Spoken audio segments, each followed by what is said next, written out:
Naging emotional si Korean actor Kim Soo-hyun dahil sa overwhelming support ng Pinoy fans sa kanyang fan meeting. Sinubukan din niya ang ilang Tagalog phrases na kinakiligan naman ng fans. Makichika tayo kay Aubrey Carampel. Kim Soo-hyun found his way home sa kanyang muling pagbisita sa Pilipinas. All eyes sa Korean superstar habang kinakanta ang Love You With All My Heart na isa sa OST ng hit K-drama niyang Queen of Tears. Walang tigil ang intense na hiyawan, lalo pa nang bumati si Soo-hyun in Tagalog. Kamusta ka? Ako ay si Kim Soo-hyun. Magandang gabi. 참 잘해주고 싶었는데. Nung unang pasok ko pa lang, sa first entrance pa lang, parang gusto mo na pasabog ang performance ko. 여러분들 함성 소리밖에 안 들렸어요. Sigurado na I told myself na dapat pasabog ang performance ko, pero pumapasok yung sigaw niyo sa in-ear.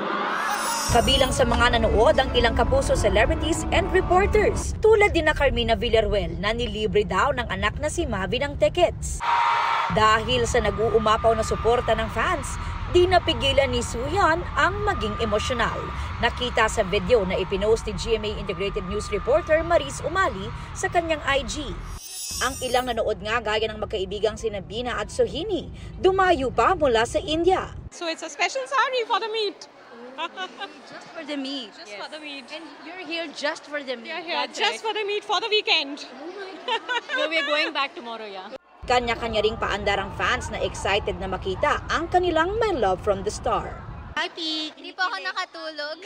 I love you! Since 2011! At marami pang dapat abangan kay Soo-hyun dahil siya mismo ang nag-reveal na magkakaroon siya ng bagong drama. Posible rin daw siyang bumalik agad sa Pilipinas ngayong taon. Aubrey Carampel, updated showbiz happenings. Mga kapuso, maging updated sa showbiz happenings anumang oras. Mag-subscribe sa GMA Integrated News sa YouTube. At para sa mga kapuso abroad, bisitahin ang GMA Pinoy TV at www.gmanews.tv.